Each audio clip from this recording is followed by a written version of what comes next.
రాష్ట్రపతి గారి అపాయింట్మెంట్ కోరాం, ప్రధానమంత్రి అపాయింట్మెంట్ కోరాం, కేంద్ర మంత్రుల అపాయింట్మెంట్ కోరాం. ఈ హత్యా రాజకీయాలకు సంబంధించి నెల రోజులు అయినప్పటికీ కూడా కేవలం నెల రోజుల వ్యవధిలోనే 30 హత్యలు జరిగినాయి, 300 వైసీపీ కార్యకర్తల కుటుంబాల మీద దాడులు జరిగాయి. ఇవన్నీ వాళ్ళందరికీ తెలియజేస్తాము అని చెప్తున్నారు జగన్మోహన్ రెడ్డి గారు. ఇప్పుడు వైఎస్ జగన్మోహన్ రెడ్డి ఇప్పుడు చూడండి ఒకసారి సైలెన్స్ ఉండాలి బాబాయ్, అయిపోయింది ఆగండి. ఈ పేపర్ ఒకసారి చూడండి, నువ్వు చెప్పిన దాన్ని చక్కని సందేశం ఇస్తాను. నేను కూడా క్షమించండి, నువ్వు అనేది మీరు అనాలి. ఒక్కోసారి వచ్చేస్తుంటే ప్రేమతో కనబడుతుందా లేదా? ఇదే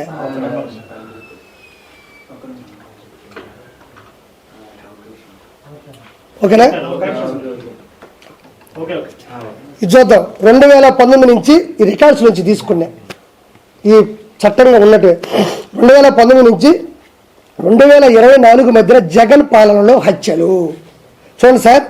క్రమ సంఖ్య 1, వివిధ కేటగిరీలు సంఖ్య 3, బీసీ 300 మంది, ఎస్సీ ఎస్టీలు 188 మంది, మైనారిటీ సభ్యులు 11 మంది, మహిళలు 991, పార్టీ కార్యకర్తలు 79, ఎన్నికల కోర్టు సమయంలో హత్యలు 13, ఎన్నికల తర్వాత జరిగిన హత్యలు 6, మొత్తం 1588.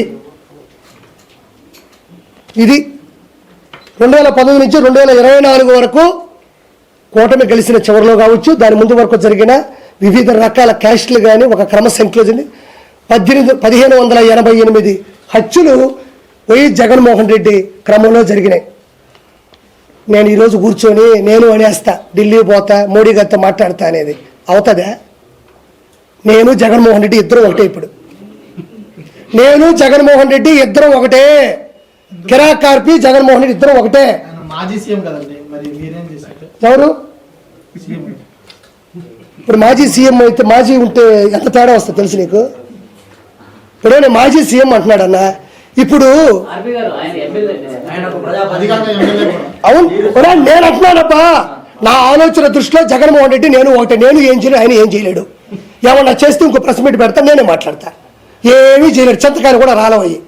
చెప్తున్నాడు కదా, మనిషి చచ్చిపోతే 15,000 ఇచ్చారా, 15,000 ఇచ్చారా, 15,000 ఇచ్చారా? అక్కడ తెలియదా మనిషి వ్యక్తిత్వం ఎలా ఉంది, సైకలాజికల్ ఎలా ఉంది? గుర్తుపెట్టుకో, ఇంకో 3-4 మంత్స్లో జగన్మోహన్ రెడ్డికి శస్త్రచికిత్స ఎర్రగడ్డలో కావాలి. ఇప్పుడు నుంచే టోకన్ తీసుకుంటే చాలా మంచిది, అందులో నో డౌట్. సీఎం పదవులుగా జగన్మోహన్ రెడ్డి గారికి ఎక్కడికైనా వెళ్ళాలన్నా పరదాలు కట్టుకుని అక్కడ చెట్లన్నీ చేశారు. అవును, నిన్న అదేం లేదు, మరి ఎలా వెళ్ళారు? ఏది నిన్న వినుకొని వెళ్ళారు కదా సార్. ఇప్పుడు పరదాల్లో లేవని ఎవరు చెప్పారు మీకు?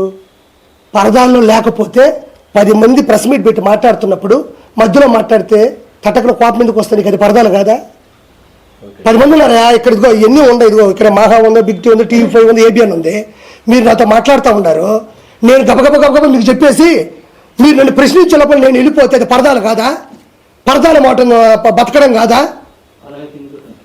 అక్కడ పోయినాడు, ఏం మాట్లాడాలా? కాసేపు ఆడవాలి కదా, యాక్టింగ్ అన్నా చేయాలి కదా. పోయిందానికని యాడ్ చేసినాడా? యాక్టింగ్ అంటే నేనేం తప్పు అన్నోలే, కనీసం పోయిందానికి మన బాధ వచ్చినా బాధ రాకపోయినా ఎంతో కొంత బాధ రావాలి కదా. అది కూడా చేయలేదు కదా. రాష్ట్రపతి పరిపాలన రాదు వాడు చెప్తానండి. ఫైనల్గా ఇంతసేపు వరకు నేను గర్వంగా ఫీల్ అవుతున్నా. ఫైనల్గా ఏంటంటే అతను 2019 నుంచి 2024 వరకు 151 మంది ఎమ్మెల్యేలు, అంటే ఒకరు వెళ్ళిపోయారు, కోటమిరెడ్డి సీతారెడ్డి గారు, ఆయన నచ్చక తీసేయండి.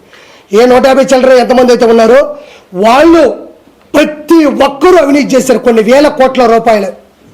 వాళ్ళు ఏమనుకున్నారంటే రాబోయేది మనమే, రాబోయే 30 సంవత్సరాలు మనమే అని ఏ తప్పును కూడా కప్పి పెట్టే ప్రయత్నం చేయలేదు, కప్పి పెట్టలేదు, అలా వదిలేశారు. To be continued. ఇప్పుడు నేను చెప్తున్నా, ఈ 5 సంవత్సరాల్లో 150 మంది ఎమ్మెల్యేలు జైలుకి వెళ్ళబోతున్నారు. బయలా నాకు తెలుసు, నెల్లూరులో నేను చూశాను, యంగగిరిలో చూసా, సూర్యాపేట చూసా, కోవూరు చూసా, కావలి చూసా, ఆత్మకూరు చూసా. 150 మంది వెళ్ళబోతా ఉన్నారు. మీరు అడిగిన దానికి ఒకటే, ప్రతి ఒక్కరూ అవినీతి చేశారు. నాకా నేను ఎప్పుడు ఏది అనుకోలేదు, నేను జీవితంలో ఏది అనుకోను, అంటే పోతా ఉంటా. మొన్న చెప్పి వెంకటేశ్వర స్వామిని ఇంకోసారి చెప్పండి. నేను పవన్ కళ్యాణ్ గారికి థ్రెట్ ఉందని చెప్పి ఇంటెలిజెన్స్ బ్యూరో హెచ్చరించింది. మీరు ఇన్ని ఆరోపణలు చేస్తారు, మీకేమైనా థ్రెట్ వచ్చే అవకాశం ఉంది? నాకా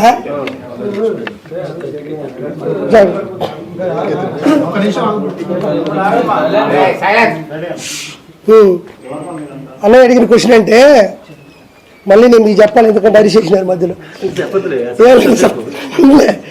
ఏం లేదన్నా, ఇప్పుడు పవన్ కళ్యాణ్ గారికి ఇంటెలిజెన్స్ రిపోర్ట్ ఇచ్చి థ్రెట్ ఉంది, మరి నీకు లేదా అన్నాడు. ఆయనకే ఉన్నప్పుడు నాకెందుకు ఉండదు? ఏం స్వామి, అంతమంది బాడీ గార్డులు ఆ విధంగా క్యాడర్ పెట్టుకొని ఆయనకే ఉన్నప్పుడు నాకెందుకు ఉండదు? నన్ను మెడయించి చంపదాం అనుకుంటారు. ఆ దైవ సంకల్పం నా సంకల్పం కాబట్టి బతుకున్నాను అంతే. ఇది 100% కరెక్ట్, అందులో నో డౌట్. సరే, లాస్ట్ గా నిన్న జగ్గిరెడ్డి గారు ఎక్కడెక్కడి నుంచో తిప్పుకొచ్చి చిరంజీవి గారి ఫ్యామిలీ కట్టించారు ఏదో సంగారెడ్డి నుంచి. ఏంటి ఎక్కడ ప్రపంచంలో ఏది జరిగినా చిరంజీవి గారి ఫ్యామిలీకి ఎందుకు తగిలిస్తారు? ఏముందండి, ఇప్పుడు ఒక మనిషి మీద ఇగో ఉండొచ్చు. ఇప్పుడు ఆయన పార్టీ పెట్టి వెళ్ళిపోయినా కూడా ఏమి అంత అజాత శత్రువుగానే ఉన్నాడు తప్ప ఎవరు నా మాట అనేది లేదు. కాబట్టి నాలుగు మాటలు మాట్లాడితే తగిలిస్తే బాగుంటుందని ఉద్దేశం. పోసాన గారికి చిరంజీవి గారికి ఏం సంబంధం?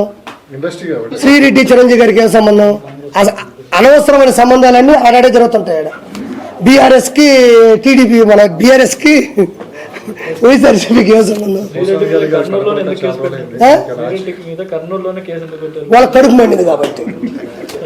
వాళ్ళకి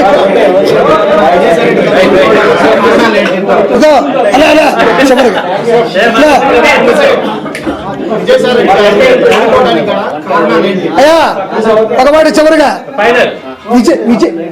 విజయసాయి రెడ్డి గారు ఓడిపోవడానికి కారణాలు ఏంటి అన్నాడు. కారణాలు కాదు, దారుణాలు. నెల్లూరు జిల్లాలో ఉండే కాన్స్టిట్యున్సీలో, మొత్తం కాన్స్టిట్యున్సీలో వేమిరెడ్డి ప్రభాకర్ రెడ్డి గారికి ఒక చరిత్ర ఉంది. ఒక హై స్థాయి పర్సన్. ఇలా ఏటూ ఉండే వ్యక్తి ఏటూ చెట్టు వ్యక్తి మీద గెలవడం కష్టం. చాలా చిన్నపిల్లలు అడిగిన నెల్లూరులో చెప్తారు, వేమిరెడ్డి గారిని తట్టుకునే శక్తి కానీ ఎవరికీ లేదు. అలా అని చెప్పి ఇతను నేర చరిత్ర ఉంది. కాబట్టి 2,60,000 ఓట్ల మెజారిటీతో ఆయన గెలిచాడు. అది ప్రత్యేకంగా చెప్పలే. ఆయన నచ్చక తీసేయండి. ఏ 150 చిల్లర ఎంతమంది అయితే ఉన్నారో వాళ్ళు ప్రతి ఒక్కరూ అవినీతి చేశారు, కొన్ని వేల కోట్ల రూపాయలు. వాళ్ళు ఏమనుకున్నారంటే రాబోయేది మనమే, రాబోయే 30 సంవత్సరాలు మనమే అని ఏ తప్పును కూడా కప్పి పెట్టే ప్రయత్నం చేయలేదు, కప్పి పెట్టలేదు. అలా వదిలేశారు, టు బి కంటిన్యూడ్. ఇప్పుడు నేను చెప్తున్నా, ఈ 5 సంవత్సరాల్లో 150 మంది ఎమ్మెల్యేలు జైలుకి వెళ్ళబోతున్నారు. బయలా నాకు తెలుసు, నెల్లూరులో నేను చూశాను, యంగగిరిలో చూసా, సూర్యాపేట చూసా, కోవూరు చూసా, కావలు చూసా, ఆత్మకూరు చూసా. 150 మంది వెళ్ళబోతా ఉన్నారు. మీరు అడిగిన దానికి ఒకటే, ప్రతి ఒక్కరూ అవినీతి చేశారు. నాకా నేను ఎప్పుడు ఏది అనుకోలేదు, నేను జీవితంలో ఏది అనుకోను, అంటే పోతా ఉంటా. మనం చెప్పి వెంకటేశ్వరని ఇంకోసారి చెప్పండి. ఇప్పుడు ఆపరేషన్ లేకుండానే మోకాళ్లకు ప్లాస్మా ట్రీట్మెంట్. మీ ఆర్థోపెడిక్ సమస్యలన్నిటికీ రోబోటిక్ టెక్నాలజీ ద్వారా తక్కువ ఖర్చుతో శాశ్వత పరిష్కారం. Free consultation. ప్రతి ట్రీట్మెంట్ పై 20% డిస్కౌంట్. ఈ ఆఫర్ కొద్ది రోజులు మాత్రమే. త్వరపడండి. V9 hospitals 9281465842.